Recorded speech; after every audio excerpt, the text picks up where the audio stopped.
Hello, my name is Hamid Torabzadeh, and I'm a graduating high school senior from Long Beach Polytechnic High School in Long Beach, California.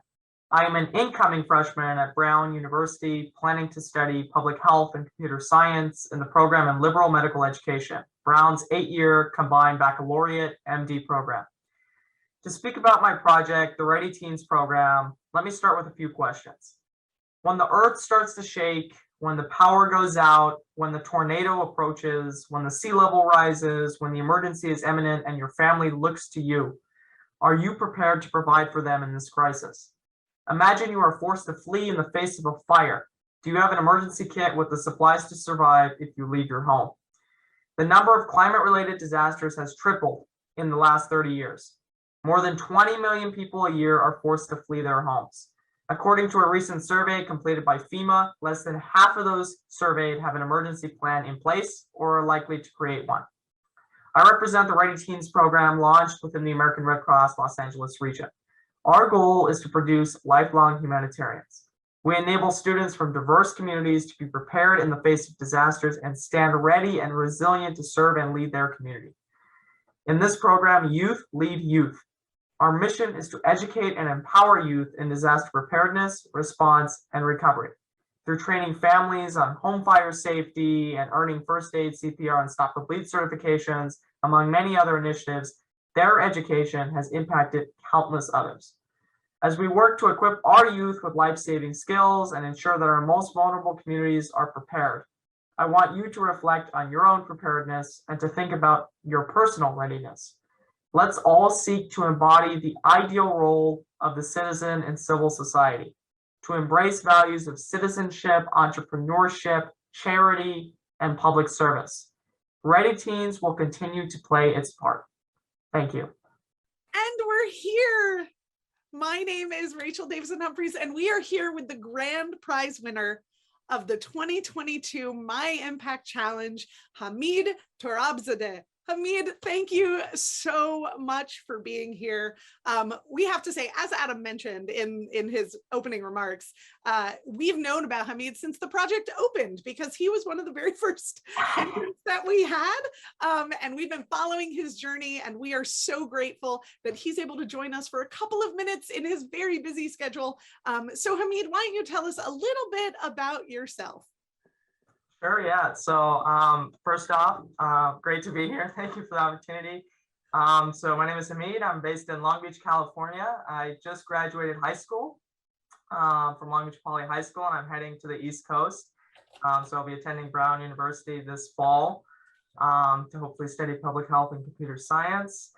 And to start off, I guess I can discuss my project a little bit. So yeah, tell us a little bit about it.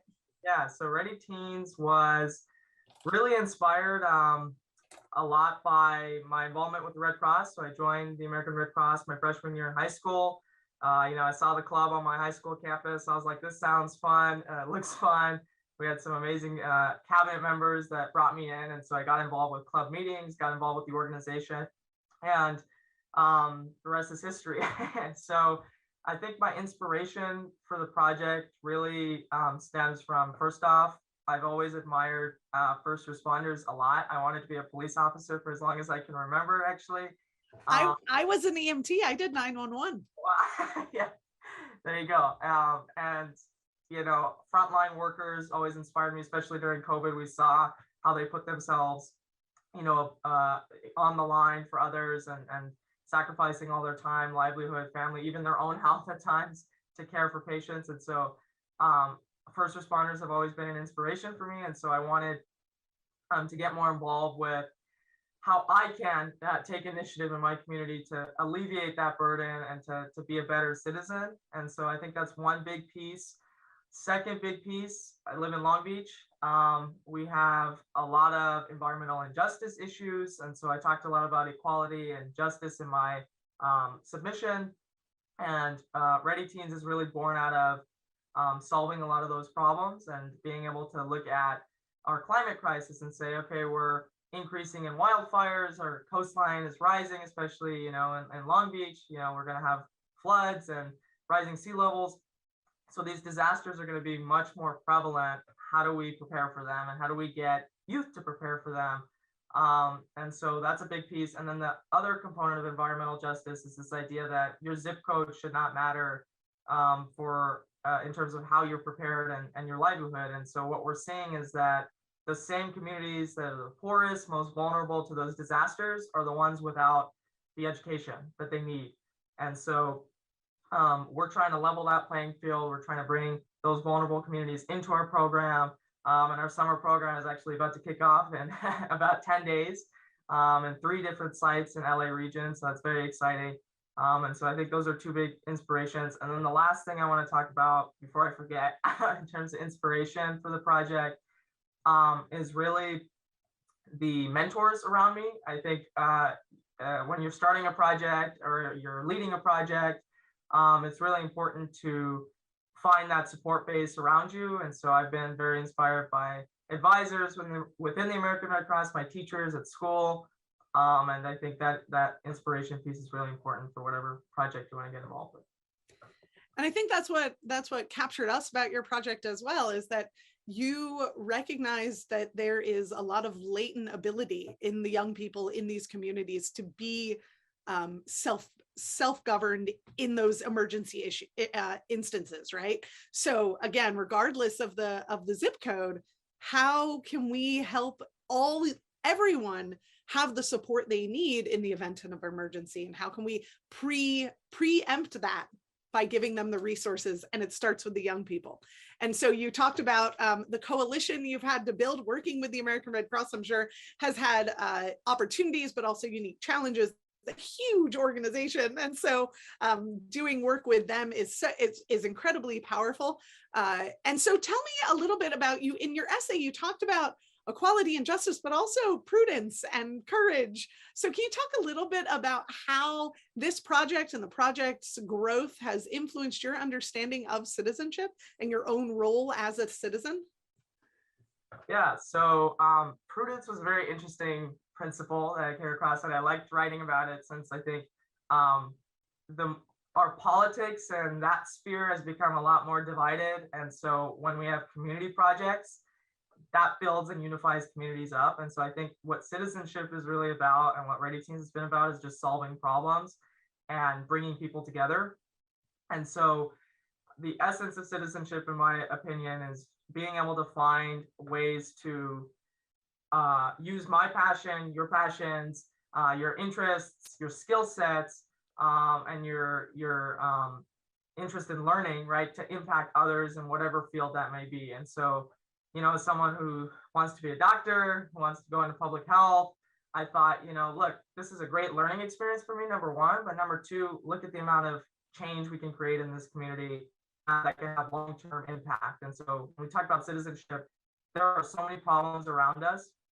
If you look and you have a problem-solving sort of mindset and you say, hey, I got some creative ideas, why not take it out of the classroom or out of my conversations with friends to create something and to start something, that becomes really powerful. And there's this big cascade effect that can happen as a result of it.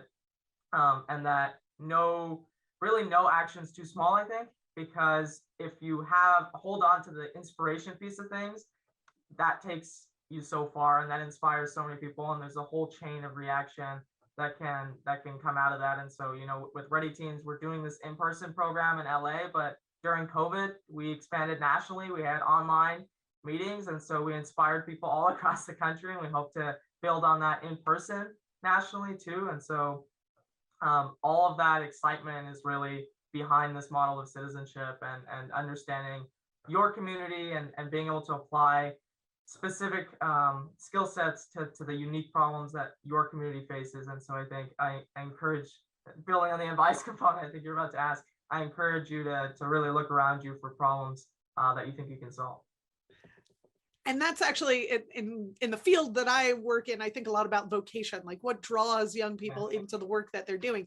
And there's an essayist, a kind of philosopher named Frederick Buechner, who said, find the place where your deep gladness, or where your deep gladness meets the world's deep need. So find the place where your skills and talent meet a need that's outside of yourself. And I think that's what you were touching on in your comments, is that it's the marrying of those two that gives you the power and the energy to be able to do something as big as what Ready Teens is and will become. So that brings me to my last question. Is there are a lot of young people who see problems in their communities, right? One of the reasons we started the My Impact Challenge is recognizing this knowledge that young people have. They're riding the bus, they're standing at their bus stops, they're working in their communities embedded in ways that many of the adults around them aren't when they're just like driving the car or commuting to work, right? When the kids are riding their bikes, they're seeing more things and they're able to understand them at a deeper level because they're closer to them, they're interacting with them more. What is your advice to young people who see a problem? How do they take that next step? Yeah, so very good question. I was when I think about my work, I'm always asking the same question. What can I do? What can I do to find the next step or the answer? So I think the biggest thing to start off is to find a support system around you. There are people who share the same concerns and who have empathy for maybe the same problems you see. And so find that group of people who are just as motivated as you and passionate about the issue, but who bring a diverse perspective to it, right? My experiences are different than, the advisors I work with, the other youth volunteers I work with, but we're all working on the same mission because we care about that mission. And that's what those different experiences built into that single mission really creates the special sort of impact that we're trying to achieve. And so I think the first step was really find the people and the resources around you, especially the adults and the mentors in your life, to support you and to connect with the same problems you see. And then the second step, go for it. Start somewhere. I know there are lots of resources, lots of organizations, nonprofits. We just heard from one, right? That will help you, that can equip you with the skills that are needed to build an organization or to lead an organization or to lead an initiative.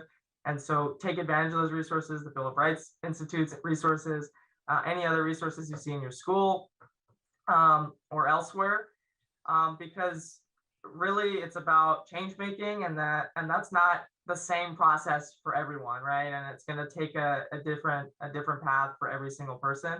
And so be comfortable with that and try to build bridges with the people that you're working with. And then when you do that, you don't know, sky's the limit, right? In terms of the change you can create.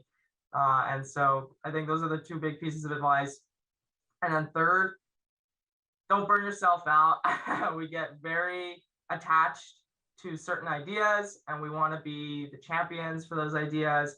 And so again, finding the support system to support you is important, but also making sure that you're inspiring and empowering the people around you and not doing everything.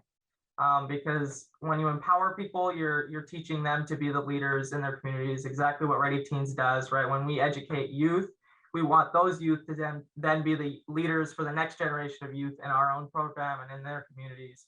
And so it's youth teaching youth and leading youth. And so that's kind of the example I want to, or advice I want to give to all of you to make sure that when you're leading these organizations and initiatives, really focus on empowering people to contribute and to leave their mark and to say, I was part of this effort and I can point to the specific contributions I made. And it'll be a great learning experience for everyone involved. And that's how I've grown. And I've been really appreciative of all those who've supported me in that effort too. Well, I think those are sage words and great nuggets for young people to take away as they continue to grow their own projects and ideas. Well, you were the culmination of our very first 2022 Civics Fair. So thank you so much, not only for the work you're doing to support young people, to support your community and beyond, growing into a national endeavor. Thank you for being so committed to these principles and these ideas of local community change and support for those in the most desperate need, but also to give agency to the young people to be agents of change. So that's it for the My Impact Challenge. Adam is going to say a few more words But thank you, Hamid. We look forward to being in touch with you through the coming years as the My Impact Challenge continues to grow. We'll look to you hopefully maybe to judge or to continue to be a part of our community. We're grateful for everything you've already done. Thank you very much. Thank you, Adam and Rachel. Thank you, the community. And I look forward to seeing all the other ideas that will come in the future challenges.